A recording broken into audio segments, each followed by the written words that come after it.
Okay, today we start 9th standard chapter 9 changing life 1. Okay, आज से पूरा chapter हम डिस्कस करेंगे, एक्सप्लेन करेंगे. कुछ डाउट हो तो आप पूछ सकते हैं. So far we have studied that period from the year 1961 to 2000. The speed of the change in the 20th and the 21st century has been tremendous. Human life is changing rapidly. मतलब कि 20वीं और 21वीं शताब्दी में जो इंसानों का जीवनचर्या है वो बहुत फटाफट से चेंज हुआ, राइट. इसके पहले जो चेंजेस है वो बहुत स्लो चल रहा था, लेकिन 20th एंड 21st सेंचुरी में जो चेंजेस है वो बहुत जल्दी जल्दी हो गया, rapidly. Things which we could not have even imagined earlier are now a part of reality. जो चीजों को हमने कभी सोचा भी नहीं था कि ऐसा हो सकता है, वो भी आज की हमारी सच्चाई है. So in ancient and medieval periods, religion was an important part of the person identity. पहले के समय पे मध्ययुगीन, मध्यकाल में और पाषाण युग में उस समय जो है हमारी जात, हमारा धर्म ही हमारी पहचान थी. लेकिन now modernizations has posed some challenges before all religions, be it Hinduism, Islam, Christianity, Sikhism, Jainism, Buddhism, Zoroastrianism and Judaism. Dr. Baba Saheb Ambedkar brought about a sea change in our traditional mindset. He brought to about through the medium of Indian constitutions. Doctor Baba Sahab Ambedkar ने भारत के संविधान के द्वारा लोगों में बहुत सारे बदलाव लाए. उन्होंने संविधान बनाया था हमारा, राइट. तो उसके द्वारा उन्होंने कई सारे बदलाव लाए हैं जो हमारे जीवन को बदल दिया है actually, right. Hey that side Saksham sit straight.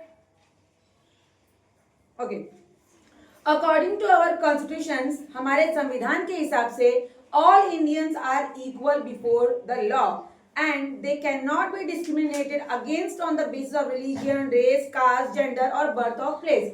सारे मनुष्य, सारे इंसान एक ही हैं, एक ही लोग समान हैं. उनमें कोई भी डिस्क्रिमिनेट, भेदभाव हम नहीं कर सकते हैं. किसी के जात पात, जन्म के जगह या किसी भी चीज के लिए हम लोग किसी के लिए भेदभाव नहीं कर सकते हैं.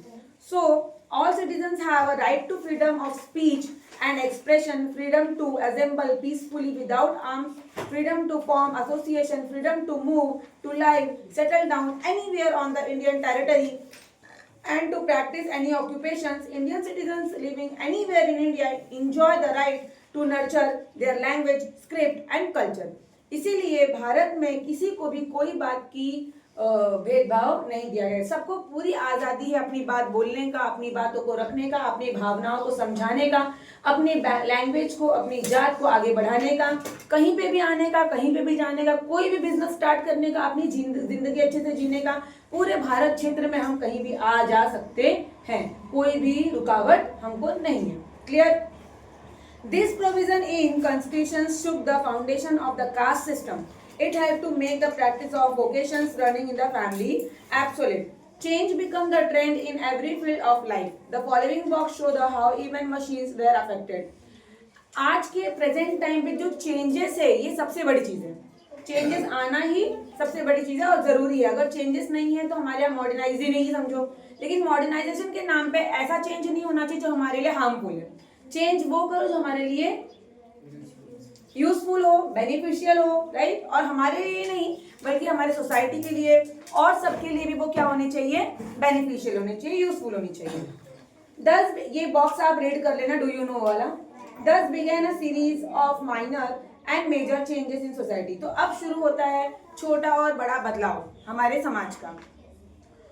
Now anyone can go into a restaurant irrespective of his religion, race, caste or gender. In fact, we see boards outside the restaurants welcoming all. Another very significant change during the post-independence period is the right to express opinion against the government. Earlier there were limits on the expressing any opinion against political rulers. Now Indian citizens can register their protest against the policies of the government through newspapers, speeches और other media. सबसे पहली बात, हम पहले किसी भी restaurant में जाके खाना नहीं खा सकते थे. पहले जात पात देख के लोग रेस्टोरेंट में बाहर बोर्ड लगा देते थे कि ऐसे ही लोग आ सकते हैं या फिर पूछ के फिर अंदर लेते थे. बट अब ऐसा नहीं है. किसी भी जात पात के लोग कहीं पे भी जाके खाना खा सकते हैं, विद फैमिली इंजॉय कर सकते हैं. सेकेंड थिंग ये है, बहुत बड़ा चेंजेस आया है हमारे इंडिपेंडेंस होने के बाद आया है कि हम अपनी सोच को, अपनी आइडियोलॉजी, विचारधारा को गवर्नमेंट के खिलाफ या उनके साथ जो भी हमारी इच्छा है हम वो सामने एक्सप्रेस कर सकते हैं और न्यूज़पेपर में प्रिंट करवा सकते हैं, बोल सकते हैं कहीं पर भी, उसके लिए कोई रोक टोक नहीं है। The institutions of the family. During the pre-independence period, the institutions of a family was important identifying feature of Indian society. India was known all over the world as a country of joint family. India को क्या माना गया है? Joint family माना गया है। क्या माना गया है? जॉइंट फैमिली पूरे वर्ल्ड में। एक इंडिया ही ऐसा देश है जिसको जॉइंट फैमिली कहा जाता है। However, the wave of globalization has now given an impetus to the system of nuclear families. हमारे वैश्वीकरण में भी इसको एक न्यूक्लियर फैमिली कहा जाता है, राइट? वैसा सिस्टम चलाया जाता है यहाँ पे। Social welfare. सोशल वेलफेयर मतलब सामाजिक भलाई। Social welfare means the objective to establish the welfare state that has incorporated in the constitution itself. India is the first country in the world to do so. India ऐसी पहली country जो इस पूरे world में जिसने ऐसा किया था। The social welfare programs aim to make opportunities for full-time employment, healthcare, education, development available to all Indian citizens. हमारे जो सोशल वेलफेयर, सामाजिक भलाई की जो स्कीम्स हैं उसमें सबको एम्प्लॉयमेंट मिलना चाहिए, सबकी हेल्थ का केयर होना चाहिए, सबको एजुकेशन मिलना चाहिए, ये सारी पॉलिसीज उसमें इंक्लूड है। सो Indian society is a riddle with a large-scale economic, social, educational, and cultural inequalities. However, it is necessary that opportunities for the development reach women, children, and differently able and the scheduled caste and the tribes as well as other minorities. वैसे तो बहुत सारे अलग अलग बदलाव आए हैं, उसको बहुत सारी चीज़ों को पॉलिसी बनी है, प्रोग्रेस मिल गया है, लेकिन मेन उद्देश्य क्या था? What happened? लर्न। देन इसको लिखो बिना लिखे। ओके, जाओ। मराठी वाला देखना वर्ड्स और इंग्लिश में बिना देखे लिखना। ओके, लेकिन अब ऐसा कहा जाता है कि हमारी जो पॉलिसीज है वो ज़्यादा करके औरतों के लिए, बच्चों के लिए और जो आदिवासी लोग रहते हैं उनके लिए, या जो पिछड़े वर्ग के लोग हैं, छोटी जात के लोग, उनके लिए ये ज़्यादा पॉलिसी होनी चाहिए जिससे वो लोग आगे बढ़े। This was the greatest challenge facing the government during the post-independence period. That is why on 14th June 1964, the Government of India constituted the Ministry of Social Welfare. 14 June 1964. Under this ministry, various programs were implemented. इस ministry के अंदर बहुत सारे programme implement किए गए, जैसे कि for nutrition and child development, social security, social protection, women's welfare and development. A similar arrangement exist at the state level too. इसी तरह के अरेंजमेंट स्टेट लेवल के लिए भी किए गए। अब आता है हमारा शेड्यूल कास्ट एंड ट्राइब्स, छोटे जो कास्ट रहते हैं या फिर आदिवासी लोग रहते हैं उन लोगों का। अकॉर्डिंग टू 1971 सेंसस के हिसाब से 22% people in India belong to schedule caste and tribes, जो शेड्यूल कास्ट और ट्राइब से बिलोंग करते हैं। So law were enacted so that they got educational scholarship and representations in the parliament as well state assemblies. Some seats are also reserved for them in government service. इस policy के होने के बाद उनको education मिलने लगा, वो अपना हक सामने मांग सकते हैं, अपनी विचारों को रख सकते हैं, असेंबली में भी उनका रिजर्व सीट होने लगा, राइट? पब्लिक हेल्थ, लोगों की व्हाट क्या हुआ? Do your work everyone. Public health. The constitutions of the Indian state that the primary duty of government is to raise the people's standard of living, to ensure proper nutrition and to improve public health. Government का पहला ये उद्देश्य था कि लोगों का रहन सहन थोड़ा बढ़ाया जाए, लोगों के पढ़ने लिखने पर ध्यान दिया जाए, उनके पोषक तत्वों पे ध्यान दिया जाए, उनकी सेहत पे ध्यान दिया जाए। ये सब गवर्नमेंट का प्राथमिक उद्देश्य था, फर्स्ट एम था उनका। The Ministry of Health and Social Welfare at the center helps that governments in this regard to make primary health service as well as medical care available to rural people. Rural people that means गांव के लोगों के लिए, village के लोगों के लिए भी ये सारी चीजें की गई। एंड ट्राइबल्स, आदिवासियों के लिए भी किया गया। एंड द पुअर, जो गरीब है उनके लिए भी किया गया। Was an objective of 6th 5-year plan. किसमें था? 6th 5-year plan. Efforts were made toward helping people maintain good health by giving recognitions of Unani, homeopathy, Ayurveda, naturopathy, addition to allopathy, ऐसे अलग अलग तरह से उनको हेल्थ केयर दी गई. Progress in the medical field has made in life of Indians relatively free of health concern. Medical में जब progress होगा तभी तो लोगों की सेहत अच्छी रहेगी, तो लोग अपनी सेहत की चिंता ज़्यादा नहीं करेंगे, आराम से इलाज हो जाएगा. In 1962, the first successful open heart surgery was performed under leadership of Dr. N. Gopinath and at Christian Medical College Hospital at Vellore in Tamil Nadu. पहला ओपन सर्जरी, हार्ट का ओपन सर्जरी सक्सेसफुल हुआ था कहाँ पे? तमिलनाडु में, वेलोरे hospital eight वेलोरे college. ये doctor N Gopinathan ने किया था. क्रिश्चियन मेडिकल कॉलेज है हॉस्पिटल के साथ, वो कहाँ पे है? तमिलनाडु में है. वहीं पे first open heart surgery operation successful हुआ था. Hence it is no longer necessary to go abroad from the such treatment. अब हमें बाहर गांव जाने की या कहीं बाहर जाने की जरूरत नहीं है ऐसे ट्रीटमेंट के लिए. There are similarly same वैसे ही the invention of the Jaipur foot. Jaipur foot का नाम सुना है? नहीं, सुनो अभी. Jaipur foot has transformed the lives of the disabled in India before 1968. 1968 के पहले अगर कोई अपंग हो गया तो उसको लंगड़ा हो गया चलना पड़ता था. हाथ कट गया तो ऐसे ही बिना हाथ के रहना पड़ता था. कोई भी पार्ट टूट फूट गया तो उसको वो पार्ट वापस मिलता नहीं था. लेकिन after 1968 if a person lost the leg in accident he had suffer from the rest in his life. पूरी जिंदगी सफर करता था. In order to remedy the situation doctor Pramod Sethi designed a manufactured artificial limbs, artificial nose, artificial ear. समझ में आया? इन्होंने artificial limbs, nose और ear को मैन्युफैक्चर्ड किया. किसने? डॉक्टर प्रमोद सेठी ने. With the help of skilled craftsman Ramchandra Sharma. किसकी मदद से? Ramchandra Sharma. The artificial body parts manufactured with the help of Jaipur foot technology have made it easy to differently able to walk barefoot on rough surface, run, go cycling, work in field, climb trees, even climb mountain etcetera. अब जो नकली पैर बना दिए गए, नकली हाथ बना दिए गए आर्टिफिशियल, उससे आप दौड़ सकते हो, भाग सकते हो, चल सकते हो, पहाड़ तक चढ़ सकते हो, कुछ भी कर सकते हो. आपको डिस्टर्ब हो रहा है? विनायक आगे सर को मेरे बोलने से डिस्टर्ब हो रहा है? Okay, what come.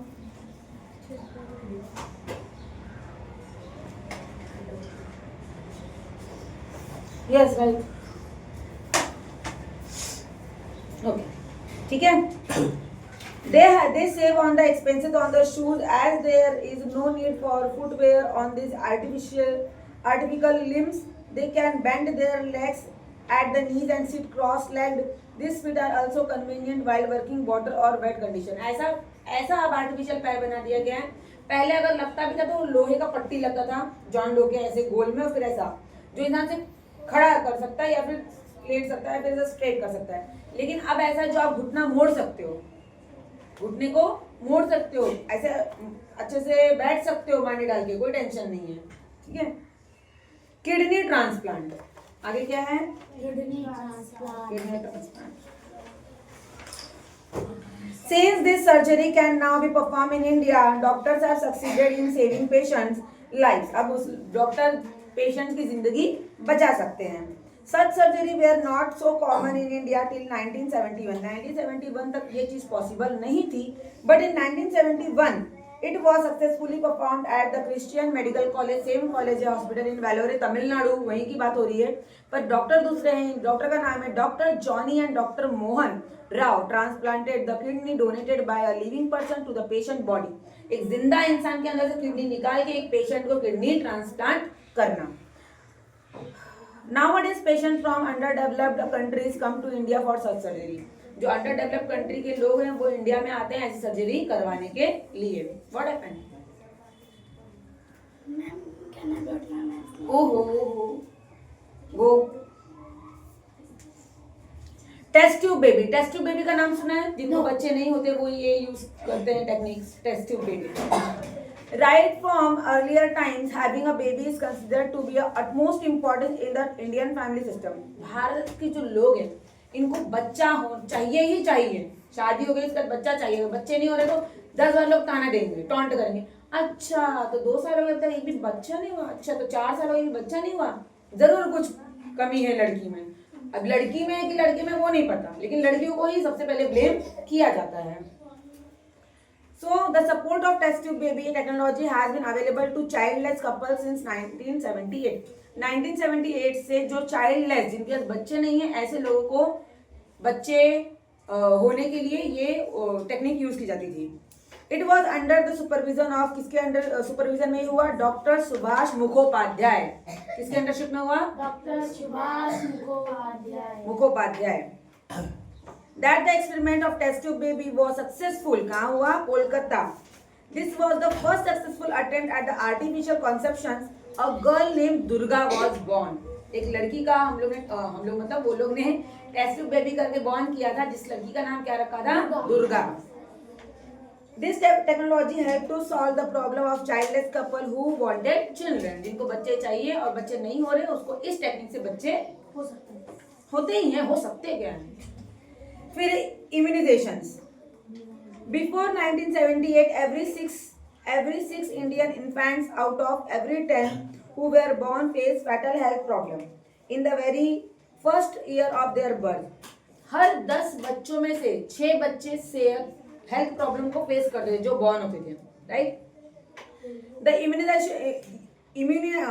immunizations program was taken up to overcome the threat of polio, measles, tetanus, TB, diphtheria and whooping cough.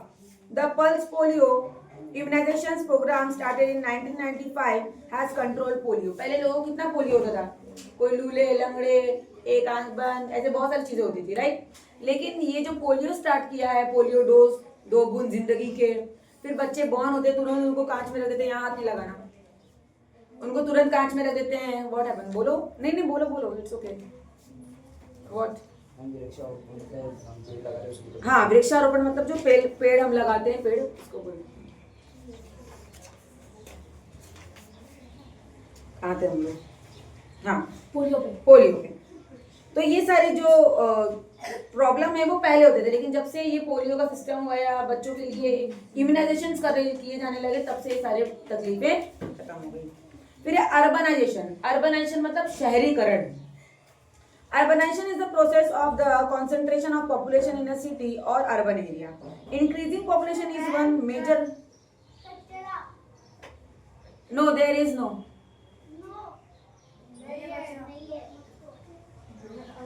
Increasing population is one of the major reason of urbanization. क्योंकि लोग बढ़ रहे हैं, population बढ़ रहा है, इसीलिए शहरीकरण भी होना बहुत जरूरी है, राइट। अगर लोग बढ़ेंगे तो रहेंगे कहाँ? इसलिए बिल्डिंग्स बन रही हैं, टावर्स बन रहे हैं, बड़े बड़े स्काई स्क्रैपर बन रहे हैं, चौल तो पहले से ही थी, राइट। तो ये सारी चीजें बढ़ा रहे हैं, क्योंकि शहरीकरण इसलिए जरूरी है क्योंकि लोग बढ़ रहे हैं, पॉपुलेशन बढ़ रहा है। A few other factors affecting urbanization are air, water and economic as well as social organization necessary for the community life. हमारे सामाजिक जीवन के लिए ये सारी चीज जरूरी है, पानी, हवा, right, and money. In the context of post-independence India, the increasing urban population is also due to factors such as reduction in the mortality rate.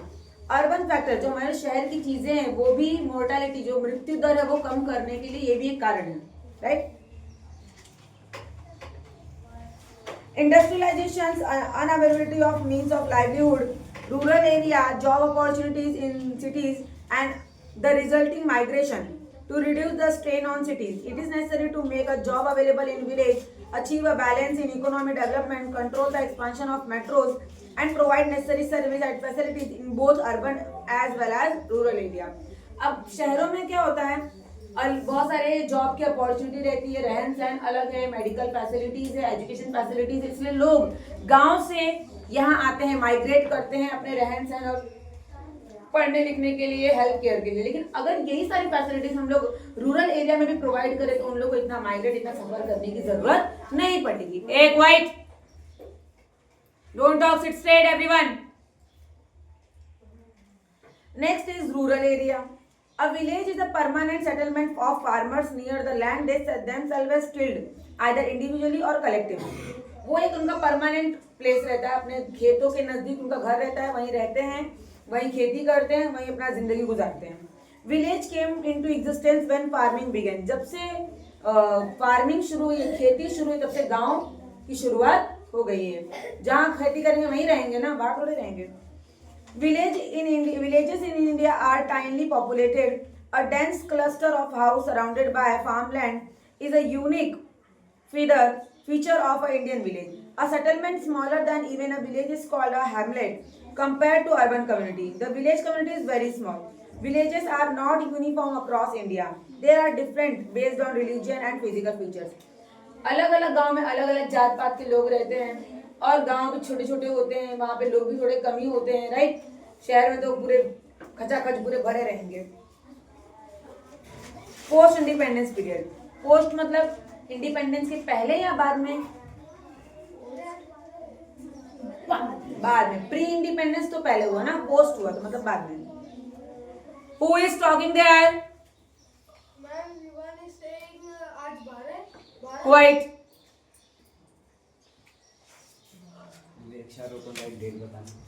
Anything. आप किसी भी दिन वृक्षारोपण कर सकते हो, वैसे उसका एक प्रॉपर डेट भी है, लेकिन आपका जो मन आए आप उस दिन वृक्षारोपण कर सकते हो, कोई मना नहीं करेगा। Keeping in mind the goal of rural development, the collective development scheme has come into force. अपने दिमाग में रख करके हमें गांव का प्रगति करना है, डेवलपमेंट करना है, तो उस काम को हम कर सकते हैं। अगर सोचेंगे ही नहीं तो करेंगे कहाँ से? आप सोचोगे नहीं पढ़ना है तो पढ़ोगे कहाँ से? वैसे ही नहीं पढ़ना चाहते हो, और सोचोगे भी नहीं तो पढ़ोगे भी नहीं। कभी बैठे हो बिना सोचे? सोच के तो पढ़ते नहीं हो। सोचोगे पढ़ने के लिए, फिर कुछ ना कुछ काम याद आ जाएगा, किसी दोस्त से मिलना, बाहर खेलना, व्हाटएवर, ब्ला ब्ला ब्ला, बहुत सारी चीजें। Plans were made for improving farming technology, increasing the area of irrigated land, extending educational facilities, enacting the law for land reform under this scheme. It is also aimed at increasing culture produce as well as expanding the means of transport, health service, scope of education, rural area. सब कुछ improve करना है। Rural area में education हुआ, health हुआ, और agriculture production हुआ। Quite. It was decided to give priority to economic development in village, लेकिन इकोनॉमिक डेवलपमेंट को प्रायोरिटी दी जाने लगी, प्राथमिकता, क्योंकि पैसा है तो सब कुछ है, right. Money is important. The government undertook this work through the medium of gram panchayat, which included the people from all caste and tribes. To achieve this, and ग्राम पंचायत समिति, जिला परिषद were empowered with the more authority. गांव में ये होते हैं ग्राम पंचायत, जिला परिषद और पंचायत समिति, इन लोगों का हमें परमिशन लेना पड़ता है कोई वर्क करना है तो। Don't talk. आवाज अभी भी आ रही है? Chaitali, who is sing a song there? मैं पढ़ा रही हूँ, ज्यादा आवाज मत करो। अभी आके ओरल लेती हूँ तुम लोगों का भी। Changing economic life. Earlier every village was economically self sufficient, right. सभी जो गांव है वो खुद पे निर्भर है, right. A majority of villagers were dependent on farming. उन लोग किस पे डिपेंड रहते हैं? फार्मिंग पे। Farm produce used to be distributed among artisans as payment for their work. Now this situation has changed. Rural areas are engage in agriculture and occupations ancillary to farming, while urban society engage in non agriculture production and the service sector. गांव के लोग अपने अपने चीजों में busy रहते हैं और शहर के लोग अपने अपने कामों में बिजी रहते हैं, right. Rural development. In 1961 82% of India's population residented in village. 1961 में 82% लोग गांव में रहते थे। इन 1971 में द परसेंटेज वॉज 80, 2% आगे शहरों में 80 हो गया वहां का। So far the rural area has shouldered the responsibilities of providing food grains and the other raw material to urban areas, supplying labor to industrial sector of city. वहाँ से हमें रॉ मटेरियल आता है, वहाँ से हमें लेबर भी मिलते हैं, right. And taking care of natural, और वहाँ के लोग जो हैं, वहाँ के जो खेती बीती या फिर बाग बगीचे हैं उसका देखभाल करते हैं, तो नेचुरल केयर भी हो गया, ये नेचर का भी ध्यान हो गया। There are three major challenges with the reference to rural development, namely bringing about economic development, developing facilities to meet social needs, and finally bring about the change of attitude in the matter concerning society, culture and ways of thinking. सोचने का तरीका, समझने का तरीका, समाज के प्रति क्या सोच रहे हैं हम लोग, It is equally necessary to expedite irrigation project and bring about the landforms. समझ में आया? नेक्स्ट हमारा है सोशल नीड्स एंड फैसिलिटीज, सामाजिक जरूरतें और उनकी सुविधाएं. Don't make noise. It is necessary to give priority to facilities for public hygiene and health care. Even today, the rural population face problems related to year-around provision of drinking water, toilet, open drainage, narrow road, inadequate electrification, and lack of facilities for medical treatment. लोगों को सही चीजें, सही सुविधाएं मिलेंगी, बहुत जरूरी. उस पर हाथ मत लगाओ, इधर आओ. डन. उठो. गुड. सिर्फ यही आने वाला टेस्ट में. ठीक है, अभी टेबल करो, मैं आती हूँ तो देखती हूँ.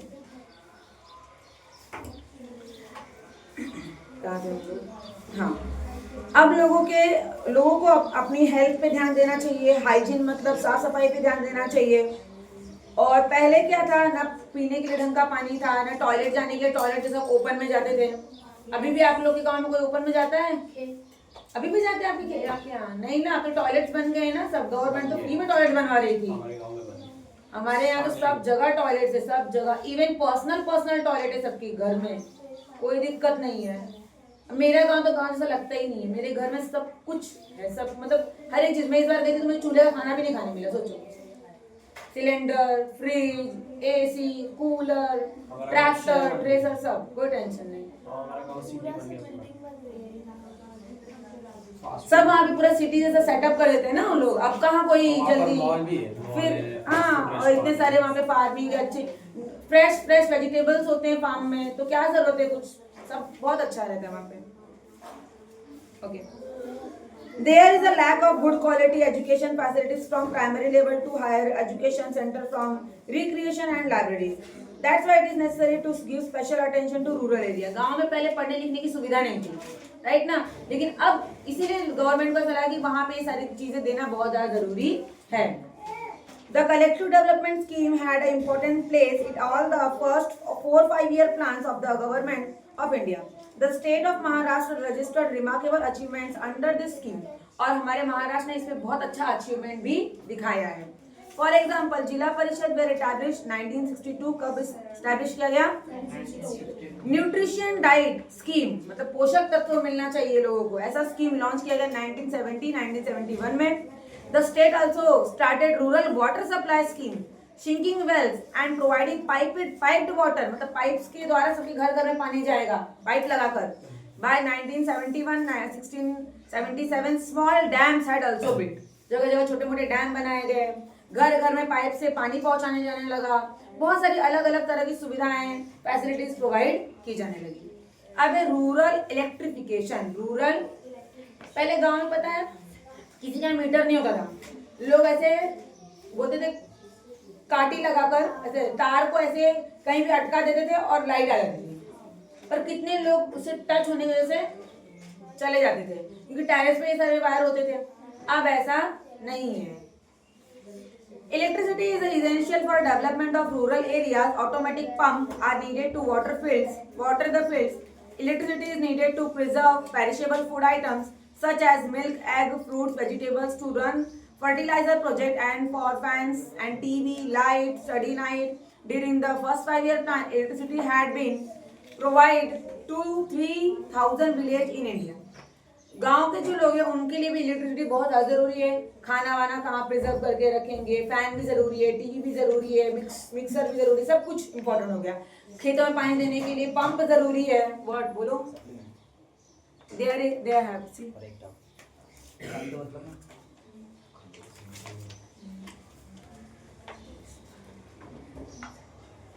पहले देखो supplement.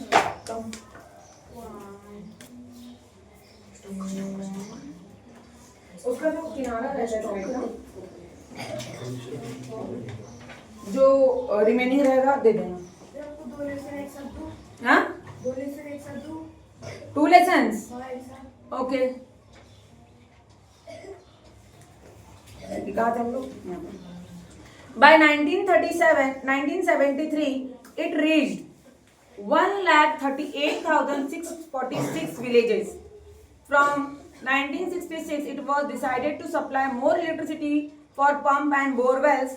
Rural Electrification Corporation was established. Rural Electrification Corporation established किया गया 1969 में. Came into being the states of Andhra Pradesh, Gujarat, Karnataka, Maharashtra और उत्तर प्रदेश. इन सभी जगह पे शुरू किया गया. अब है इंडस्ट्रियल डेवलपमेंट, औद्योगिकीकरण, मतलब हमारा व्यापार, बड़ा बड़ा companies. A village industries planning committee, ये कमेटी बनाई गई टू फॉर्म किया गया उसको help the development of industries rural area के इंडस्ट्रीज को, रूरल एरिया को डेवलप करने के लिए किया गया. 1972 में 1,06,000 person got employment under this scheme. 1,06,000 लोगों को इस स्कीम में रोजगार मिला. 1,06,000. The government of Maharashtra has also started residential high school known as a Vidya Niketan in सतारा में स्टार्ट किए इन्होंने. Chhatrapati Sambhaji Nagar, Aurangabad, Nashik and Chikhaldara. Their purpose is to provide the best quality education to intelligent and meritorious village students in living unfavorable conditions. जिनके पास पढ़ने लिखने की सुविधाएं नहीं है, उनको अच्छे से अच्छी स्टडी मिले, अच्छे से अच्छा एजुकेशन मिले, इसलिए ये सब स्टार्ट किया गया. As per the recommendations of the Kothari Commission, agriculture universities were also started at Rauri, Akola, Parbhani and Dapoli in Maharashtra. इन सभी जगहों पे स्टार्ट किया गया. In recognition of the work done in field of education, UNESCO awarded its international prize for the spirit of literacy of Maharashtra 1972. UNESCO को award दिया गया 1972 में, क्योंकि वो इतना सारा एजुकेशन चीजें फैला रहा है. और in this way, overcoming the obstacles that beginning of the post independence period, India began to develop and make progress. इस तरह से बहुत सारे परेशानियां, ऑब्स्टेकल्स उनको फेस करने पड़े, लेकिन इंडिया ने सब कुछ कर लिया, आगे चले गए. और in the next chapter we shall learn more about the development in other fields. आगे आने वाले चेंजिंग लाइफ 2 में हम बहुत सारे अलग अलग डेवलपमेंट्स देखेंगे. क्लियर? Very good. स्टॉप कर दो.